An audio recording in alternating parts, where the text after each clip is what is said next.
আসসালামু আলাইকুম। রাজশাহী এবং ঢাকা দুদলই প্রথম ম্যাচ হেরেছিল, যার জন্য আজকের ম্যাচটা জেতার জন্য দুদলের ভেতরেই একটা আলাদা উদ্যম ছিল, কিন্তু শেষ হাসি হাসলো রাজশাহী।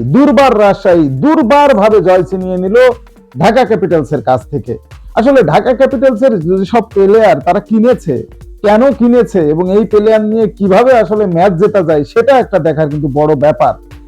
বাংলাদেশের সুপারস্টার শাকিব খানের মনে হয় মাথায় হাত, একেবারেই লস প্রজেক্ট। বিপিএল এ প্রথমবারের মতো টাকা লগ্নি করে মনে হয় একেবারে মানে জলে চলে গেল টাকাগুলো। আসলে তাই, তাসকিনের আগুনে পুড়েছে আজকে ঢাকা।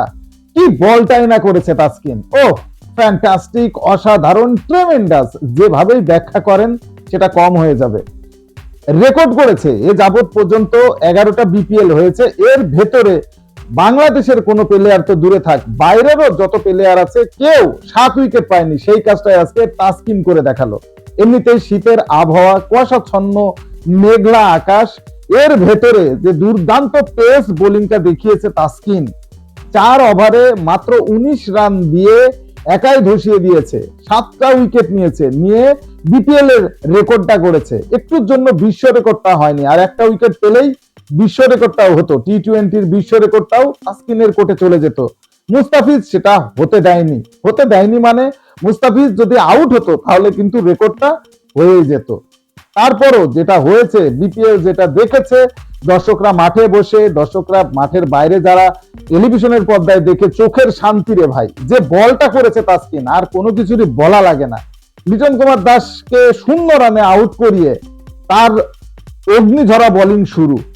আর শেষ 2 ওভারে তো একবারে 5 উইকেট নিল শেষ 2 ওভারেই। প্রথম দিকে লিটনের পরে তানজিদের উইকেটটা, তারপরে গিয়ে আরো 2টা উইকেট, তারপরে গিয়ে 5 উইকেট, মোট 7 উইকেট নিয়েছে তাসকিন।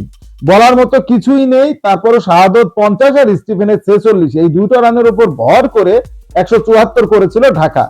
একটা দিন গ্যাপ ছিল, কিন্তু এর আগে যে ম্যাচগুলো আমরা দেখেছি সেই ম্যাচগুলোতে আসলে কি দেখেছি? প্রথম ইনিংসে বড় একটা রান হচ্ছে প্রায় 200-র কাছে, দ্বিতীয় ইনিংসে সেটা চেঞ্জ হয়ে চলে যাচ্ছে।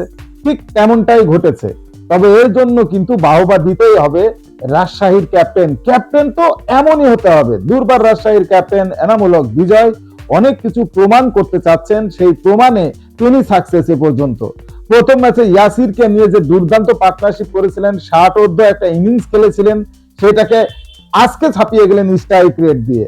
আজকে 73 রানের এক ঝকঝকে ইনিংস খেলে দলকে জিতিয়ে মাঠ ছেড়েছেন। মাত্র 46 বলে 9টা 4, 3টে বিশাল ছক্কায় এনামুল হক বিজয় এই রানটা করেছে। বল যেভাবে যেদিকে খেলার দরকার সেভাবে সেদিকেই খেলেছে। তাকে সঙ্গ দিয়েছে জিম্বাবুয়ের রিক্রুট ব্রুল 33 বলে 55 রান করে শেষ পর্যন্ত নট আউট, এবং তাদের দুজনের 56 বলে 106 রানের দুরন্ত অপরাজেয় পার্টনারশিপে জয় পেয়ে গেল রাজশাহী। তারা 7 উইকেটে হারালো আসলে ঢাকা ক্যাপিটালসকে। অথচ শুরুটা কিন্তু এত ভালো ছিল না। 25 রানের ভেতরেই 2 উইকেট পড়ে গিয়েছিল। সেখান থেকে কিন্তু এই দুজন ব্যাটসম্যান এবং তাদেরকে সঙ্গ দিয়েছিল মাঝখানে ইয়াসির বিজয়ের সাথে। 43 রানের একটা পার্টনারশিপ করে ইয়াসির অবশ্য আজকে টিকতে পারেনি, 22 রান করে আউট হয়ে যায়। মুস্তাফিজ একেবারেই মলিন, 4 ওভারে 33 রান দিয়ে মাত্র একটা উইকেট নিয়েছে। যেখানে তাসকিন 7টা উইকেট নিল, যেখানে তাসকিনের বল চোখে দেখতে পারলো না ঢাকা ক্যাপিটালস এর প্লেয়াররা, সেখানে মুস্তাফিজ একেবারেই মলিন। ঢাকার ক্যাপ্টেন পেরেরা কেন যে তার হাতেই ক্যাপ্টেন্সিটা দেওয়া হলো সেটাও একটা বড় প্রশ্ন। ক্যাপ্টেন্সিও করতে পারছেন না। ব্যাট হাতে আজকে 21 রান যদিও করেছেন, বোলিং এ একেবারে যাচ্ছে তাই। মানে ঢাকা ক্যাপিটালস এর লাকটাই খারাপ। প্লেয়াররাও আসলে তেমন জুৎসই হয়নি। আমার কাছে মনে হচ্ছে না যে ঢাকা ক্যাপিটালস কিছু করতে পারবে। 1-2টা ম্যাচ জিততে পারাই তাদের জন্য আসলে টাফ হয়ে যাবে। যদি এই পারফরমেন্স পরিবর্তন না হয় তাহলে আসলেই কিন্তু টাফ হয়ে যাবে। কারণ অন্যান্য যে দলগুলো তার ভিতরে ঢাকা ক্যাপিটালস এর শুধু হাক ডাকি বড়। আসলে দল নির্বাচনে আমার মনে হয় ভুল করে ফেলেছে ঢাকা ক্যাপিটালস। আপনাদের কি মনে হয় কমেন্টসে জানান।